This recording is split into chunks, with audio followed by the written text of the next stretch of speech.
Hello everyone, कैसे हैं आप लोग। उम्मीद करता हूँ अच्छी होंगे। आज की क्लास में हम इम्पोर्टेंट टॉपिक इलेक्ट्रिसिटी पढ़ने जा रहे हैं। क्लास 10th के ये फिजिक्स चैप्टर 12 है और यह क्लास है वो 10th स्टूडेंट के लिए बहुत इंपॉर्टेंट होने जा रहा है। तो चलिए आज का क्लास स्टार्ट करते हैं।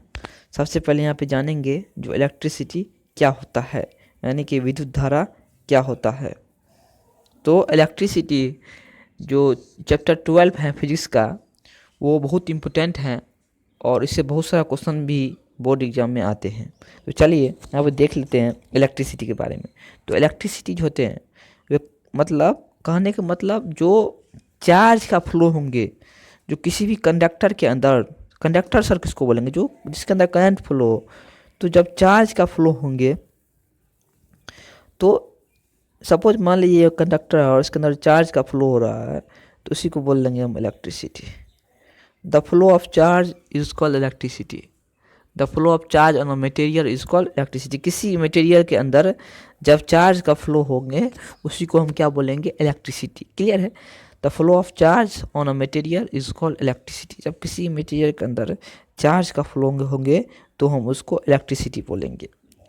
चार्ज का जो प्रॉपर्टी क्या होते हैं उसके बारे में देख लेते हैं। जो चार्ज जो होते हैं उसका जो प्रॉपर्टी होते हैं, तो चार्ज जो हैं वे पॉजिटिव और निगेटिव से रिप्रेजेंट किए जाते हैं। और सेम चार्ज अगर रहेंगे, अगर सेम चार्ज हैं, कहने का मतलब अगर पॉजिटिव हैं और फिर अगर पॉजिटिव हैं, या अगर नेगेटिव हैं और नेगेटिव हैं, अगर सेम चार्ज रहेंगे तो वहाँ पर रिपेल होंगे, यानी कि वे एक दूसरे से दूर भागेंगे। और अगर डिफरेंट चार्ज हैं, अगर डिफरेंट चार्ज हैं, अगर पॉजिटिव हैं और अगर नेगेटिव हैं स्टूडेंट, तो वे एक दूसरे में अट्रैक्ट करेंगे। समझ गए। अगर पॉजिटिव है सेम चार्ज है, तो वो आपस में क्या होंगे, आपस से भागेंगे, दूर भागेंगे। अगर सेम चार्ज है, मान लीजिए अगर आप कहीं गए, आपको अगर आपको रोटी अच्छा लगता है, ठीक है, तो अगर आपको रोटी अच्छा लगता है, आपको कोई भात दे दिया तो आपको गड़बड़ हो जाएगा। इसीलिए अगर सेम चार्ज रहेगा तो वहाँ पे क्या होगा, वो दूर भागेंगे। और अगर डिफरेंट चार्ज है, अलग अलग चार्ज है, तो वे अट्रैक्ट होंगे। क्लियर है। तो इलेक्ट्रिक जो करंट होते हैं तो उसको हम ऐसे बोलेंगे, जब किसी मटेरियल के अंदर चार्ज का फ्लो होगा उसको हम इलेक्ट्रिक करंट बोलते हैं। इलेक्ट्रिक करंट जो होते हैं आज के समय में बहुत इंपॉर्टेंट है। आज का जो मॉडर्न सिटी है उसमें इलेक्ट्रिसिटी का यूज़ बहुत ज़्यादा होता है। हॉस्पिटल में, बड़ा बड़ा इंडस्ट्री में भी इलेक्ट्रिसिटी का यूज़ होता है। और इस क्लास में हम जानेंगे जो इलेक्ट्रिसिटी का जो इम्पोर्टेंट फैक्ट क्या क्या है, और इलेक्ट्रिसिटी जो होते हैं वो कैसे काम करते हैं, और heating effect of electric current के भी बारे में जानेंगे, और इलेक्ट्रिक करंट क्या होते हैं और सर्किट के भी बारे में जानेंगे। तो सबसे पहले हम जानते हैं इलेक्ट्रिक करंट जो होते हैं वे जब किसी भी कंडक्टर के अंदर चार्ज का फ्लो होंगे उसी को बोलेंगे। तो आप इसको कैसे रिप्रेजेंट करेंगे, ये इलेक्ट्रिक करंट जो होते हैं वे ऐसे रिप्रेजेंट किया जाते हैं, और चार्ज देखिए ऐसे रिप्रेजेंट किया जाएगा, चार्ज अपॉन टी। तो current equal to charge upon T. तो अब बड़ा बड़ा एग्ज़ाम जैसे कि आईआईटी एग्ज़ाम या नीट एग्ज़ाम, ऐसे एग्ज़ाम बहुत सारा है, इसमें बहुत सारा बच्चा को याद नहीं रहता है करंट का डिफिनेशन। बोलिएगा it is the ratio of charge upon time, it is called electricity. आपसे पूछ दिया एग्जाम में क्वेश्चन है व्हाट इज इलेक्ट्रिसिटी, अब it is ratio upon charge and time is called electricity. ठीक ना। तो इतना जरूर समझ गए जो करंट के जो होते हैं वे रेशियो होते हैं चार्ज और टाइम के। सेम चार्ज रहेंगे तो क्या होंगे, रिपेल करेंगे, दूर भागेंगे। अगर डिफरेंट चार्ज रहेंगे तो क्या होंगे, अट्रैक्ट करेंगे। यहाँ पर जान लिए, यहीं पर बता दिया है ये पॉइंट। और current equal to charge upon time. ठीक है। और जो एसआई यूनिट होते हैं इलेक्ट्रिक चार्ज का वे कूलम होते हैं। SI unit of electric charge क्या होते हैं, कूलम होते हैं। यानी कि जो इलेक्ट्रिक चार्ज का एसआई यूनिट पूछ देगा एग्जाम में तो कूलम बोल दीजिएगा। और इलेक्ट्रिक करंट जो होते हैं अगर किस चीज़ से रिप्रेजेंट किए जाते हैं तो एम्पियर से। आपसे आपके घर में 5 एम्पियर करंट आ रहा है, तो आपके घर में अगर 5 एम्पियर करंट आ रहा है और 10 घंटा आ रहा है, तो सॉरी आपके घर में अगर 5 एम्पियर करंट आ रहा है और 10 घंटा आ रहा है, तो आपसे अगर चार्ज पूछ दिया तो निकाल सकते हैं। तो यहाँ तक जान लिए जो हमारे करंट होते हैं वे दो होते हैं, एक तो पॉजिटिव और दूसरा निगेटिव। और असेंबली चार्ज का क्या होंगे, कॉलम होंगे, चार्ज दो होंगे, पॉजिटिव निगेटिव होंगे। क्लियर है। आगे यहाँ पे देखते हैं तो इलेक्ट्रिक चार्ज यानी कि इलेक्ट्रिक चार्ज का जो वैल्यू होता है वो होता है 1.6 इंटू 10⁻⁻19 कूलम। आपको हम बता दिए हैं जो करंट जो होते हैं, इलेक्ट्रिक करंट जो होते हैं वे एम्पियर से रिप्रेजेंट किए जाते हैं। अभी जस्ट आपको ये बात हम अभी बता दिए हैं, और यहाँ पर भी ये बात दिया हुआ है, यहाँ पर भी ये बात दिया हुआ है। जो इलेक्ट्रिक करंट जो होते हैं वो किससे रिप्रेजेंट किए जाते हैं, दिया है। जो इलेक्ट्रिक करंट जो होते हैं वे एम्पियर से रिप्रेजेंट किए जाते हैं। जो एक साइंटिस्ट एंड्रे मैरी एम्पियर वे खोजे थे इसके बारे में, और बताया है 1 एम्पियर होते हैं वो 1 कूलम चार्ज पर सेकंड फ्लो होंगे। किसी भी मटेरियल के अंदर जब 1 कूलम चार्ज पर सेकंड फ्लो होंगे उसी को बोलेंगे हम एम्पियर। 1 एम्पियर किसको बोलेंगे, flow of 1 coulomb charge in पर सेकंड इज कॉल्ड 1 एम्पियर। तो सर यहाँ 1 एम्पियर किसको बोलेंगे, समझ लिए 1 एम्पियर किसको बोलेंगे, जो फ्लो ऑफ चार्ज पर second 1 coulomb flow of charge पर सेकेंड इज कॉल्ड एम्पियर। तो यहाँ पे हम समझ गए जो एम्पियर क्या होते हैं, इलेक्ट्रिक करंट जो होते हैं उसका जो एक्सप्रेस जो यूनिट होता है वो एम्पियर होता है, और इलेक्ट्रिक चार्ज का जो ऐसा यूनिट होता है वे कूलम्स होते हैं। चलिए आगे देखते हैं। तो यहाँ पे एक न्यूमेरिकल दिया है, तो न्यूमेरिकल क्या दिया है यहाँ पे स्टूडेंट्स, न्यूमेरिकल बनाने से पहले सबसे पहले न्यूमेरिकल को अच्छे तरीके से पढ़ना है। न्यूमेरिकल में दिया है, जो न्यूमेरिकल के अंदर क्या दिया है, न्यूमेरिकल में दिया है जो करंट जो होते हैं वे 0.5 एम्पियर है, और बताएं आपको करंट एम्पियर से रिप्रेजेंट किया जाता है, तो यहाँ पे कंफ्यूज ना होना है। और यहाँ पे दिया है जो कितना समय में वे करंट पहुँचा रहे हैं, 10 मिनट लगा रहे हैं पहुँचाने में।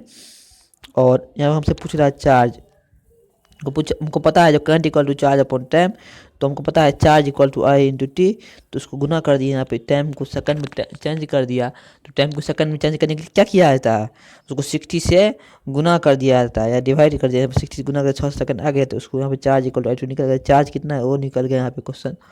यहाँ पे आपको बता दें हम, जो इलेक्ट्रिक करंट जो होते हैं वो एमीटर से मेजरमेंट किए जाते हैं। एक इंपॉर्टेंट पॉइंट यहाँ पे छूट गया था, जो इलेक्ट्रिक करंट जो होते हैं वे, यहाँ पर देखिए एमीटर लगा हुआ रहता है, यहाँ पर देखिए एमीटर, ये है एमीटर।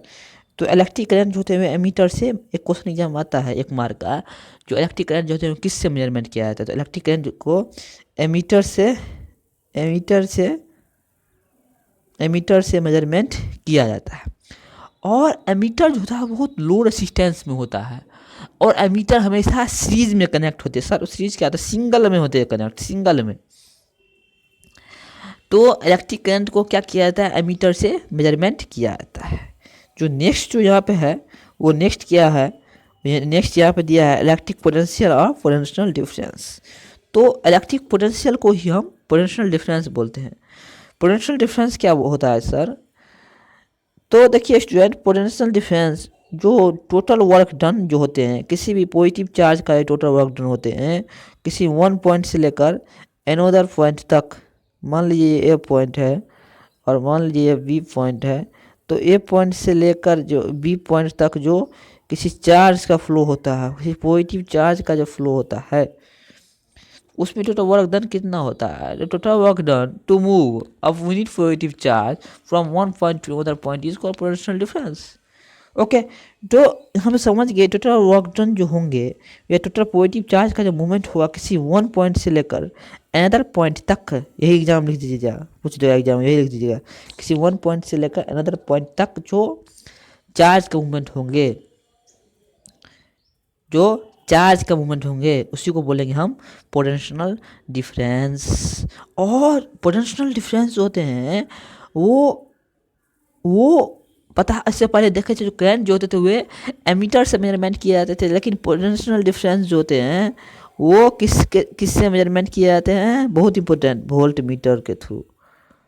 वोल्ट, रुक जाइए एक सेकंड, लिख देता अच्छा तरीके से। तो यह वोल्ट मीटर से मेजरमेंट किए जाते हैं, कौन, पोटेंशियल डिफरेंस जो होते हैं हमारे वे वोल्ट मीटर से मेजरमेंट किए जाते हैं। जो वोल्ट मीटर हमेशा पैरेलल में कनेक्ट होता है,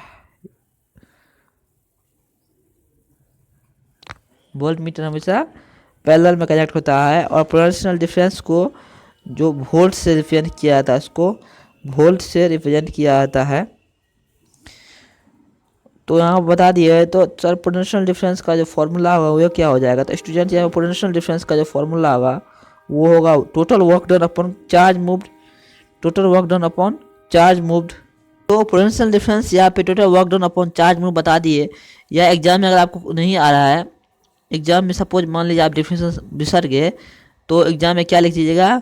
it is the ratio of total work done upon charge move, it is the ratio of total work done upon charge. Suppose मान लीजिए एग्जाम में गए आप, एग्जाम में वैसे ही बच्चा कंफ्यूज रहता है जो क्या लिखेंगे नहीं लिखेंगे, एग्जाम में भूल गया क्या लिखेंगे पोटेंशियल डिफरेंस का डिफिनीशन। आज जब 1 मार्क का क्वेश्चन आएगा व्हाट इज पोटेंशियल डिफरेंस, लिखिएगा it is the ratio of total work done upon charge move, simple. हम कहते हैं 1 मार्क भी आपको नहीं कटेगा, क्योंकि इसका डिफिनीशन देखिए, इसी ratio of work total work done upon charge move ऐसे लिखा है एग्जाम में। जो एलन ड्रॉ वोल्टा है इसके बारे में खोज किए थे, वोल्ट के बारे में, जो पोटेंशियल डिफरेंस होते हैं वोल्ट से डिपेंड किया जाता है। और ये बस फॉर्मूला आपको याद रखना है, न्यूमेरिकल बनाते समय काम आएगा। Potential difference total work done upon charge moved. और सर 1 वोल्ट क्या होता है? तो 1 जूल वर्क डन, जो 1 जूल वर्क डन होते हैं, जो when 1 joule work done is to move 1 charge 1 coulomb from 1 point to other point, जो 1 पॉइंट से अदर पॉइंट जो 1 जूल चार्ज का जो मूवमेंट होगा, 1 जूल चार्ज का जो मूवमेंट होगा 1 पॉइंट से अदर पॉइंट तक। सपोज मान लीजिए जो 1 पॉइंट से अदर पॉइंट तक 1 कूलम चार्ज का फ्लो हो रहा है, वहाँ पे 1 जूल वर्क डन होगा, तो 1 volt equal to 1 joule upon 1 coulomb. ये एक फॉर्मूला रखिएगा, volt equal to joule upon coulomb. देखिए यहाँ पे क्वेश्चन दिया है, यहाँ पर दिया है क्वेश्चन में जो वर्क डन होते हैं उसका जो चार्ज है वो दे दिया है 2 कूलम, और पोटेंशियल डिफरेंस भी दे दिया है यहाँ पे हमको। तो यहाँ पे बोल रहा है how much work done is moving charge 2 coulomb across 2 points having potential difference 12 volt, यानी 2 पॉइंट का जो पोटेंशियल डिफरेंस है वो कितना दिया है? 12 वोल्ट दिया है।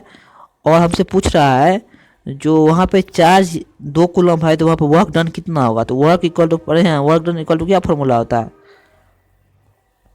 वर्क डन इक्वल टू क्या फॉर्मूला होता है? Total sorry potential difference equal to क्या फॉर्मूला होता है? Potential difference equal to formula total work done upon charge move, तो total work done upon charge move. तो वर्क इक्वल टू क्या होगा? वर्क इक्वल टू हो जाएगा पोटेंशियल डिफरेंस इनटू चार्ज, ठीक है ना। तो work equal to potential difference into charge, तो यहाँ पे पोटेंशियल डिफरेंस कितना है? 12 वोल्ट, और चार्ज कितना है? 2 कूलम। दोनों को मल्टीप्लाई करें 24 जूल वर्क निकल गया। कैसे एग्जाम में न्यूमेरिकल बनाएंगे समझे स्टूडेंट? एग्जाम में न्यूमेरिकल ना कंफ्यूज, बस आपको फॉर्मूला याद रखना है, जो current equal to charge upon time, work potential difference यानी कि volt equal to work done upon charge move. यहाँ पे दिया है हमको, यहाँ पूछ रहा है तो यहाँ पे हमसे क्या पूछा? कितना वर्क होगा? क्या एग्जाम पूछा कितना वर्क डन होगा? तो work equal to potential difference into charge, निकाल लिए फटाक से। तो जो नेक्स्ट जो हमारा यहाँ पे है वो है सर्किट डायग्राम। और पोटेंशियल डिफरेंस वोल्ट मीटर के थ्रू मेजरमेंट किए जाते हैं जो पैरेलल में होते हैं। तो सर्किट डायग्राम के यहाँ पे सबसे इम्पोर्टेंट है जो हमको बस ये सिंबल को याद रखना है। इसका एक स्क्रीनशॉट ले लीजिए जो इस सिंबल का, और एक कॉपी में राइट डाउन कर लेंगे, याद कर लेंगे। इलेक्ट्रिक सेल का यह सिंबल होगा, देखिए जब बैटरी का कॉम्बिनेशन होगा तो ये सिंबल होगा, ठीक है। और जब प्लग की होगा तो ये सिंबल होगा, वायर जॉइंट होगा तो ये सिंबल होगा, इलेक्ट्रिक बल्ब होगा तो ये सिंबल होगा, रेसिस्टर का ये सिंबल होगा, वेरिएबल रेसिस्टर का, एमीटर का ये होगा, वोल्ट मीटर का ये। इतना सिंबल आपको याद करना है, ये आपका टास्क है स्टूडेंट्स। तो स्टूडेंट्स उम्मीद करता हूँ कि आज का क्लास आप लोग को बहुत बहुत बहुत अच्छा लगा होगा। सो आज का क्लास को ज़्यादा से ज़्यादा दोस्तों तक शेयर करें, जो लोग भी अच्छे तरीके से पढ़ सके। मिलते हैं अगले क्लास में स्टूडेंट्स किसी नई टॉपिक और नई कंसेप्ट के साथ। तब तक के लिए गुड बाय और टेक केयर।